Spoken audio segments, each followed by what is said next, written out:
Under the airplane window, the ocean glows like liquid gold. The wheels hit the runway, and the first shock arrives before you even unpack your suitcase. Some places in America don't just cost money. They cost years of your life. People dream about them, chase them, sacrifice everything for them. And when they finally arrive, they realize the dream was only the entrance fee.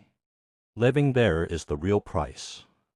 New York does not welcome you. It confronts you. The moment you breathe Manhattan air, you can feel the competition in your lungs. Yellow taxis fight like predators. Skyscrapers pierce the clouds. And people move with a rhythm that says keep up or get out of the way.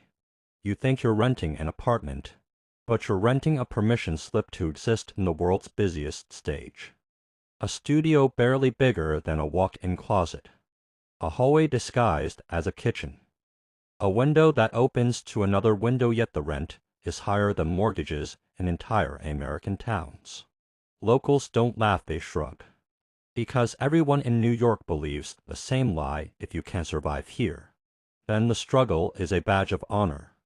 The subway screams, Wall Street roars. Coffee prices sting, and you whisper to yourself, one day it'll be worth it.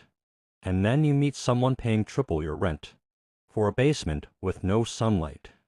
New York isn't a home. It's a negotiation with destiny. A different kind of silence waits on the West Coast. Fog's bridges, pastel houses glow like candy. The ocean whispers gently. San Francisco looks calm, spiritual, almost soft, but the city hides a split heart. On one side, tech palaces built by geniuses who reform the world. On the other, human beings sleeping under cardboard near billion-dollar buildings. One-bedroom apartments are priced like investments.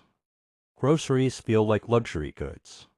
Teachers, baristas, nurses, people who keep society alive drive 1 to 2 hours just to serve lattes to people coding virtual universes. A software engineer eats a $22 salad between meetings. A delivery driver sleeps in his car because paying rent would erase his whole paycheck. Innovation made San Francisco rich. Innovation also made San Francisco cruel. The future is here, glowing with lights, but the present lies under bridges. Paradise shouldn't cost anything. Yet Honolulu proves that paradise is one of the most expensive illusions on earth. The beaches are perfect. The sunsets look painted by angels. The wind smells like freedom. But everything here must cross the Pacific. Milk, vegetables, household goods, every ordinary item carries a secret travel bill. At the grocery store, your basket feels like a jewelry box. A simple cereal box becomes a luxury item.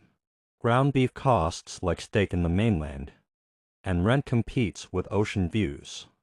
Locals who have lived on these islands for generations are being pushed inland, priced out by investors buying second homes. You meet a surf instructor whose ancestors fished the waters of Waikiki. His family played music on the beach every night. Today, he shares a garage with 4 adults. He teaches tourists to ride waves he can barely afford to live near. Honolulu is paradise for visitors. For those who built it, it's a dream slipping away. Los Angeles doesn't whisper. It glitters. Screams, seduces. The palm trees line the streets like bodyguards. Neon signs reflect on polished cars, casting the illusion that success is everywhere. You can smell ambition in the traffic.